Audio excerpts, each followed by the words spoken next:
Mate, thank you for your time. Thank you for being on stage. Thanks for bringing half Shadow Cabinet with you. Appreciate it. Let's go back to front. You just spoke about the government needs reform. It's not the same government was. By the same token, tell them how you're not the same Labor opposition that was in Labor government then. What journey have you been on? This group's going to assess both sides. What's different about your side? Yeah, that's absolutely fair. And the first thing I need to say is that we got thumped in 2011 and Labor hasn't won an election in New South Wales for 16 years. So the policy positions that we're taking to the people of New South Wales, our position in the political story isn't attracting enough people to warrant government in New South Wales. And I believe, Chris, that the public's never wrong. The voters are never wrong. Their judgment is absolute. So we've approached not just the last 12 months, but at the run-up to the next election, in a sense, to say to the people of New South Wales that we've got a plan. We're not just going to criticise Dominic Perrottet or his ministers about the direction of New South Wales, but offer alternatives about making the state better. And that's through bitter experience, 3 lost elections. We're determined to take the fight up to them in the best way possible, not with the race to the bottom, but a contest about the ideas in New South Wales to make the state better, to make the state stronger. I'm hopeful, but we're very humble about our prospects. I agree with you. I think it's going to be a close election. You spoke about planning, and firstly you announced that there's one throat to choke in the name of Paul Scully if you win. So, Paul Bugger, get in close, get in quick, make your appointments early. I suppose you're as old as I am, the ways in these cycles. Do you see some parallels in what you spoke about planning? And let me paraphrase. I think to your credit, you said government's had a lot of good ideas. They've done a lot of planning, a lot of the master planning has fundamentally changed New South Wales. But you're talking about you're sensing the sense of urgency to actually deliver and execute. Is there a parallel maybe with, I think of a 95 sort of thing, the last time Labor came in from opposition? Is that what's sort of, have you spoken to Bob Carr about this kind of phenomena? Well, yes, I've spoken to him about a lot of things. But, Did you ask every time? Yeah, Bob? of course. So that's one of them. I mean, the theory and the idea behind that is I don't think government of either political persuasion can hide behind senior bureaucrats, government departments, multi-layered agencies. The public needs to have buy-in and one person needs to be held accountable for the planning decisions in the state. They need to be accessible. They need to publicly talk to the issues that the government is pursuing and implement that policy. Part of that is communicating as well and being available for talkback radio, 2GB, ABC, and being accessible to the community of New South Wales. We're charging Paul with that obligation, and I've got no doubt that he's up for the job, partly because, Chris, he's the member for Wollongong, so he's not part of the Sydney Wars, and I think that removal means that you can look at the planning challenges facing this city from 10,000 metres and make decisions in the best interest of all of this city and this state. You've been high profile on tolls and on some privatisations. Ironically, one of the great things you could say about this government is it's run, for me, like a very effective government spending has been at record levels. It's almost a classic Labor government in that political context of high levels for privatisation money, and then through pandemic and other things, been a lot of government in our lives driving a lot of things. Are you afraid that the business sector, when it hears no tolls, no privatisation, it's hearing no role for private sector? How do you balance that? 'Cause we have certainly picked up that fear a bit in the community. Just they thought they're ready to come back into the game. Look, I just made this point that the government continues to say that privatisation is, as they call it, the golden key for infrastructure and investment in the state. Now, I don't think that is a sustainable long-term plan for a pipeline of infrastructure works for the state beyond the next 10 years, 20 years, 50 years. For one reason, at some point you're going to run out of assets to sell. And New South Wales has to get serious about infrastructure spending for the long run. One of the key parts about this debate that I think is underreported, Chris, is the state misses out on the revenues from often monopoly utilities that come into government coffers. Now, we need that money because it's not a prospect for me or the Shadow Treasurer, Daniel Mookie, to increase taxes in this state. With inflation running at 8%, New South Wales is already the highest taxing jurisdiction of any part of the country, and I cannot jack up rates in terms of revenue for the state. We're also facing $180 billion worth of gross debt, which is the largest that's ever been recorded. Now, part of that is COVID, and that was necessary spending, but future governments are going to have to pay it off. And I'm concerned about the constant pushing out or selling of government assets because I worry about the revenue stream, firstly. Second part of this is Sydney in particular is the most tolled city on earth, according to Sydney University, per kilometre of toll road. And we've got one company that owns all or part of the M2, the M4, the M5, the M5 East, the M7, the M8, the Cross City Tunnel, the Lane Cove Tunnel, and North Connects. And when you look at those contracts, and it's something net of $100 billion in revenue to those companies as a result of those contracts from motorists in New South Wales, more often than not, Chris, it's logistic transport firms that are being hit hard. And I don't want the arteries of the state choked off because the costs of moving around Sydney are just too burdensome, particularly with the costs for business and families going up exponentially. But you want the private sector back at the table in the discussions, and between probity and privatisation funds, there's been a sense of being shut out a bit other around the deal table.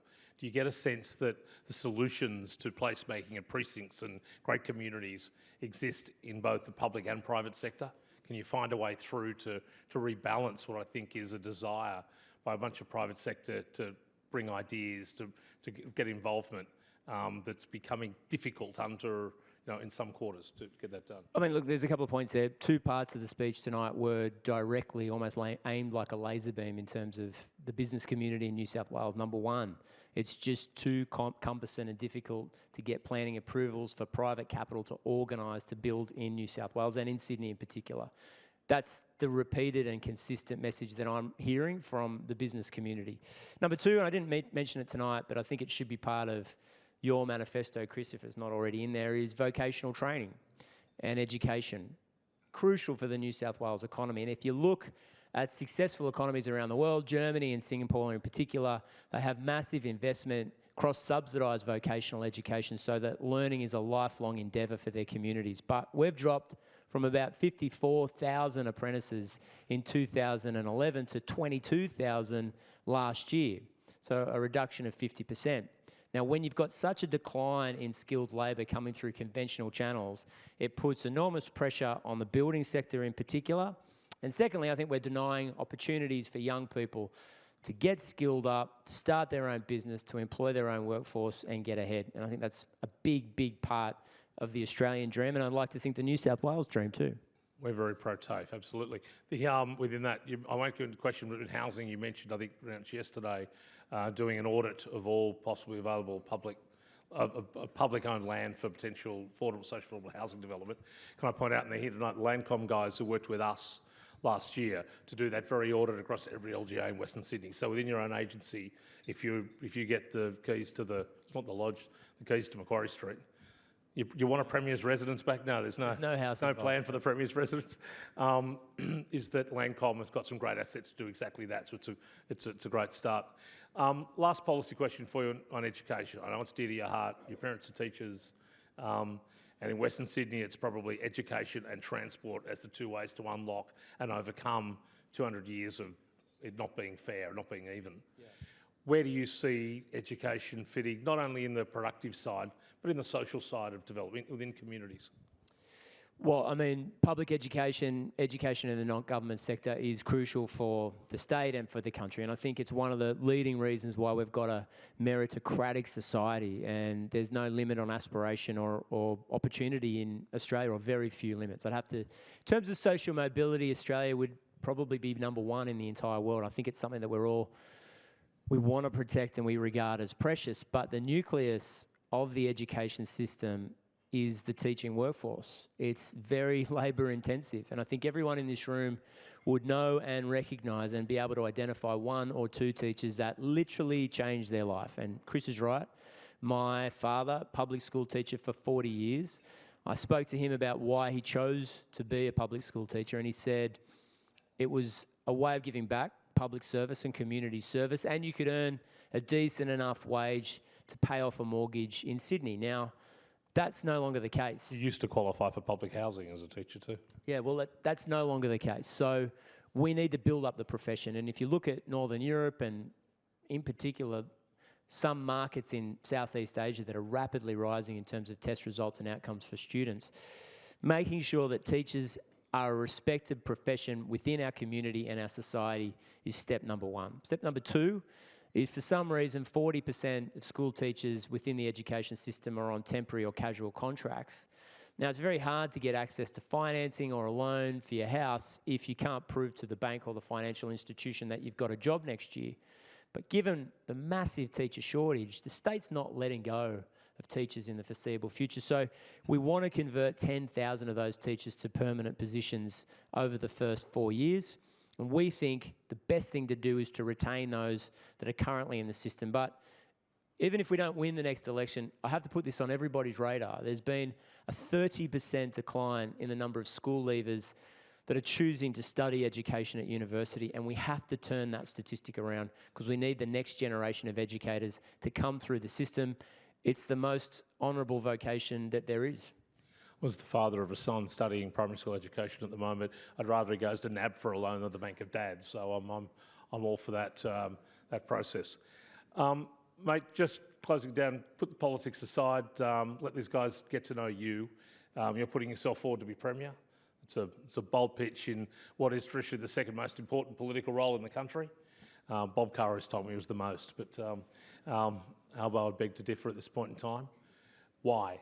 It's a tough gig. There's plenty of other things you can do. You got the Princeton education. You don't need to be doing this. What is it that you want to put yourself up for all the crap that Stokesy and Stu have had to endure, that your colleagues do? What is it about you guys to put yourself forward these days? Yeah, look, for a bloke who never has had the courage to do so. Yeah, right. It's not too late, Chris. We've got a few seats that we need to fill. So, we've been in opposition for the last 8 years, and my colleagues and I could only ever say we could never do.